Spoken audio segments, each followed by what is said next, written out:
জীবাণুনাশক করার পরে গ্যাসের ডোজ করতে হয় এবং প্রোবায়োটিক সমৃদ্ধ গ্যাসের ডোজ করলে সবচেয়ে ভালো। আসসালামু আলাইকুম। আজকে হচ্ছে আমি আমার শিং মাছের পোনা ছাড়ছি হচ্ছে 4-5 দিনের মতো হয়েছে, 5 দিন। তো 5 নাম্বার দিনে হচ্ছে আমি হচ্ছে আজকে গ্যাসের ডোজ করব। তো গ্যাসের ডোজ করার জন্য আমি হচ্ছে জিও মাউন্ট নিছি। এটা হচ্ছে জিও মাউন্ট, এটা হচ্ছে প্রোবায়োটিক সমৃদ্ধ একটা গ্যাসের ওষুধ। তো প্রোবায়োটিক সমৃদ্ধ গ্যাসের ওষুধ সবসময় আমি করার চেষ্টা করি। এটা হচ্ছে, এটা কোম্পানির কথা যদি বলি তো এটা হচ্ছে মাউন্টেন অ্যাগ্রোভেটের একটা জিওলাইট, আর সাথে দিতেছে হচ্ছে ইউকা, এটা হচ্ছে একোয়া প্রো। ইউকা দিতেছে হচ্ছে একোয়া প্রো। এটা দুইটা একসাথে মিক্স করে দিতেছে। এটা হচ্ছে দানা, এটা হচ্ছে মূলত দানা, এখানে 5 কেজি আছে।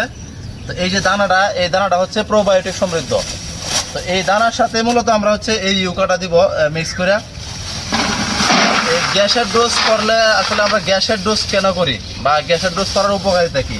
তো গ্যাসের ডোজ বলতে আমরা শুধুমাত্র বুঝি যে মাছের যেন গ্যাস না হয় বা মাছের পেটে যেন গ্যাস না হয়। তো আসলে শুধু গ্যাস না হয় এটাই আসলে এটার কাজ না। এই যে গ্যাসের ডোজটা আছে এটার অনেকগুলা কাজ আছে। তো অনেকগুলা কাজের মধ্যে যদি আমি আপনাদের বলি, এটা হচ্ছে আপনার পুকুরের যে তলদেশের গ্যাসটা, প্রথম কাজ হচ্ছে পুকুরের তলদেশের গ্যাস দূর করবে এই জিনিসটা।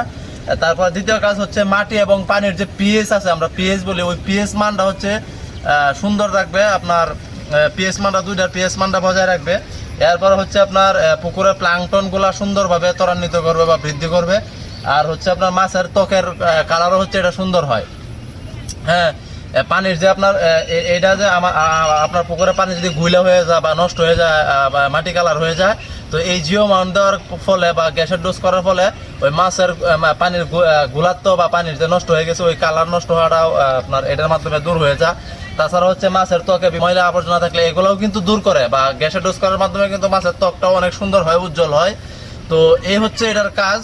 আমি যদি আরও সংক্ষেপে বলি, এটা হচ্ছে মাটির তলা, পানির তলদেশের মাটির গ্যাসটা হচ্ছে দূর করে দেয়, একদম দূর করে।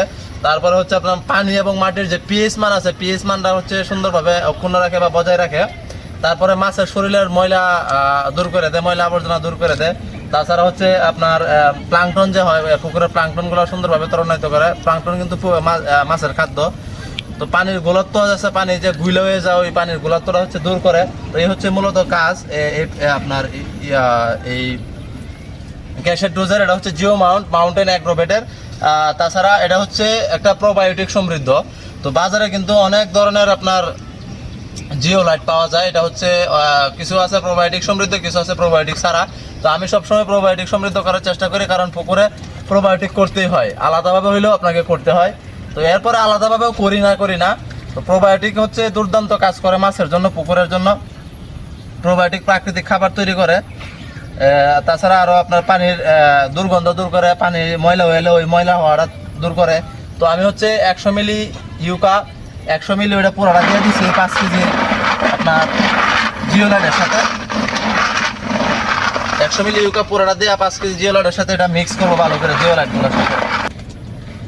তো ইউকাটা দেওয়ার পর হচ্ছে আপনার এই দানাগুলা ভিজবে, ভিজার পর হচ্ছে আপনি একটু শুকায় নেবেন। এই দানাগুলা শুকায় নেবেন, কারণ হচ্ছে এই যে পানিটা আমরা দিচ্ছি, তরল পানিটা, তো এটা হচ্ছে এই জিওলাইটে দেওয়ার সাথে সাথে যদি পুকুরে প্রয়োগ করি তো এই পানির আবরণটা কি হয়, আপনার উপরের পানির মধ্যেই থেকে যায়। কিন্তু আমরা যদি এই আপনার এই লিকুইডটা দেওয়ার পর যদি কিছুক্ষণ সময় শুকায় নেই, তো এটা যখন শুকায় যাবে তখন এই যে দানাটা, এই মেডিসিনটা সহ একদম মাটির নিচে যাবে, পানির নিচে গিয়া ওই নিচে গিয়া হচ্ছে আপনার এটা ধ্বংস হয়ে যাবে, হয়ে ওই নিচের পানির যে গ্যাসটা আছে ওই গ্যাসটা দূর করবে। তো এটা শুকায় গেছে। তো শুকায় যাওয়ার পর আমরা যেভাবে করবো, এটা হচ্ছে আপনার সারের মতো, এই জিনিসটা কিন্তু সারের মতো। এটা আমরা যেটা করবো এখন, জিওলাইট এবং ইউকা একসাথে মিক্স করার পর আমরা সারের মতো সম্পূর্ণ পুকুরে ছিটায় দিব, একদম সম্পূর্ণ পুকুরে ভালো করে ছিটায় দিব। তো আমি হচ্ছে যেদিন মাছ ছাড়ছি, মাছ ছাড়ার পরের দিন হচ্ছে জীবাণুনাশক করছি।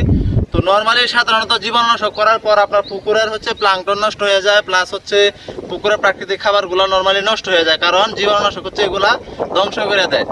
তো এরপরে জীবাণুনাশক করার পর আপনাকে গ্যাসের ডোজ করতে হবে, প্রোবায়োটিক সমৃদ্ধ এবং প্রোবায়োটিক দিতে হবে। তার কারণ হচ্ছে আপনার পুকুরের প্লাঙ্কটন আবার ঠিক করার জন্য, এবং আপনার পুকুরের যে আপনার প্রাকৃতিক খাবার নষ্ট হয়, প্রাকৃতিক খাবারগুলো যেন আবার হয়ে যায়, এই জন্য হচ্ছে উপকারী ব্যাকটেরিয়াগুলো হয়। এই জন্য হচ্ছে মূলত আপনার জীবাণুনাশক করার পরে গ্যাসের ডোজ করতে হয়, এবং প্রোবায়োটিক সমৃদ্ধ গ্যাসের ডোজ করলে সবচেয়ে ভালো। তো এভাবেই হচ্ছে সম্পূর্ণ পুকুরে এখন এটা ছিটাই দিব সারের মতো।